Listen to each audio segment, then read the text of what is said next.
And Linda, who's never really been asked about her role on the film, when I interviewed her, she said, "Oh, no one ever asks me. They always talk about me, but they never ask me." I said, "Well, you go for it, because I'm now asking you, what happened to you in that whole story?" Looks like she fell in love with Paul. And she did. And I mean it. Yeah. Yeah. And Peter Feynman, the director, Yep. who's in the documentaries, he also comments on that, watching that unfold, because we shot chronologically. So they didn't know each other at all at the beginning of the film. How did she get sourced? Why did they pick Linda Kozlowski. Kozlowski. Why did they pick Linda? Her. They wanted. We couldn't afford a big name. Paul had never made a movie. John had never made a movie. But Peter Feynman had never made a movie. And Linda had never made a movie. And so you start off fresh with new faces and new attitudes and people who really want to perform. And so John picked Linda out in a lineup of black and white photographs, and then flew her out here for the job. She auditioned in LA, flew her out here for the job. Paul couldn't even make eye contact with her at first. He's quite shy, particularly around women. In all the years that I worked with him on the Paul Hogan show, I never saw him stray. A very honourable man. A lot of opportunity, but didn't take any of them. And so Linda found that weird because, she came from a background of training with Juilliard, which was a highly regarded drama school in New York City. Paul hates to rehearse. He didn't even want to rehearse. So she's wondering, what the hell am I doing here? And she's in the outback where there's everything to bite you and some things that might eat you. And she's petrified because she comes from New York City.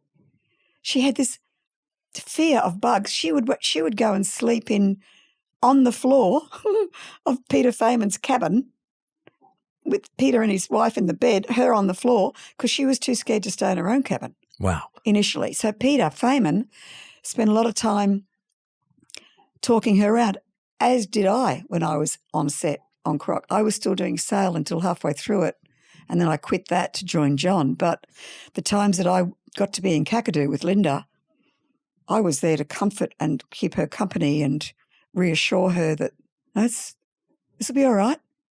And then gradually they just found each other, and then they found love for each other. And do you think the movie's more powerful because they were sort of falling in love over a period of time? Maybe whether they... I do.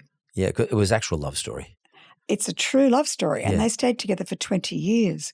And that kind of thing, when you see that on a screen, it's intangible. You're not quite sure why you're relating to that so strongly, but it's almost subliminal. It's so strongly there, but you can't quite put your finger on it. But there's a chemistry that comes off those scenes that was felt between those two people, because the first time that they kiss at the Billabong in the film was their first kiss. And it was probably for real. It was absolutely for real. And you can kind of see that in the way that Paul hesitates and looks at her a bit more, and then he kisses her. It was just, I put that in the documentary because I'm hoping that people will go to see the documentary because it will unlock so many of the things that people didn't know about what happened on the making of Crocodile Dundee. And we found this incredible footage, and it shows it all. And I really wanted to share that with people because it'll just add such a different dimension, lots and of layers, extra layer to their experience of watching the film when it comes out again in May. And I'll be watching it again because of these things. One of the just out of interest, if I could just get really behind the scenes for a second, when that gets filmed, that kiss, that moment gets filmed. I'm talking about on set, not in the movie, but on set. And I presume there's an edit review at the end of the day, or at some stage behind after that. Would John come home and say, "You wouldn't believe it, Deli, that kiss was amazing. It's great footage. I think he's falling in love with her"? or she's falling in love with him, or they're falling in love with each other, would you have that? Is that a discussion behind the scenes?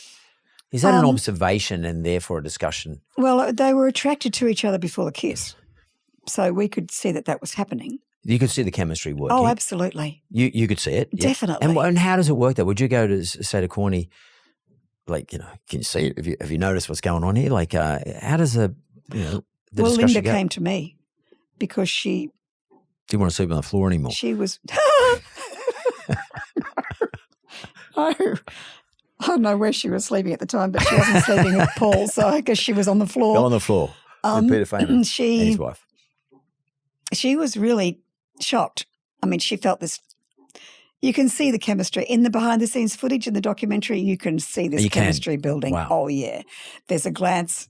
There's a glance that Paul gives, and it's so out of the corner of his eye, but she's like, got you. And Linda came to me because she was worried about Paul being married, and excuse me, she was worried about Paul being married and didn't quite know what to do. And I just said, I've never seen Paul like this. He is not a player. This is genuine. Like, he's not playing you. Yeah. And you have to follow your heart. Yeah. I believe. Yeah. Life is so wonderfully short. You better do the right thing by your heart. And they did. And so I think that, John swore me to secrecy. He said, this is like the code of the West. What's on set stays on set. And okay, and that's unusual for me because I was friends with Nolene, Paul's wife at the time. So it was a bit of a difficult situation, but I don't interfere in people's lives. That's their business. And so I was there to support both Paul and Linda, though I never really got a chance to. That was more John's realm. But Paul knew that I was in support because of my attitude to Linda.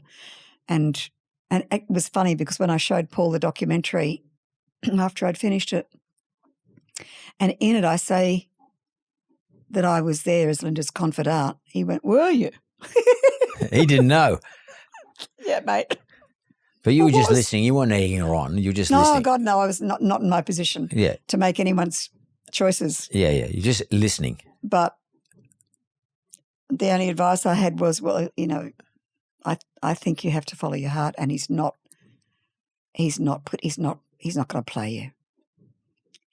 If he says he loves you, he'll be telling the truth. He tells the truth.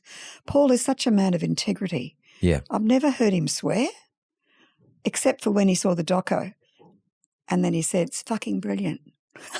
He liked it. Yeah, I went, "Oh, that's an endorsement. I've never heard you swear." But he'll always stick up for the underdog. He's a good bloke. He's a good Aussie bloke. So he wouldn't do the wrong thing by anybody, and let alone a woman. He sounds like a person of real honour. Yeah. For those who don't know him. Yeah. And that's one of the great things about the documentary. Yeah. It's sort of, not only does it give you behind the scenes, and gives you a greater context of how all these things happen. And particularly if going back beyond Crocodile and going down to, the Paul Hogan show, etc., and John Cornell.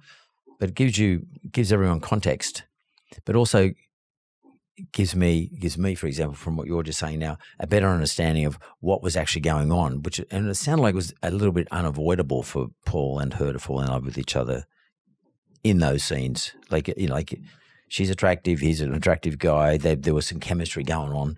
They get put in this situation. If you feel that way, if he felt that way genuinely, and as you say, wasn't a player, then there's no reason why he should be dishonest to himself about it. That's right.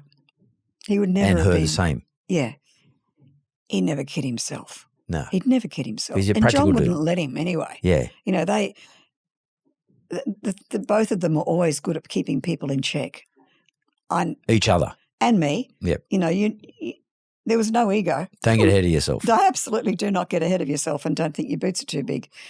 Be yourself, but be real and be humble. And so, I think that is a mark of their measure. That's very Irish, Delvene Delaney.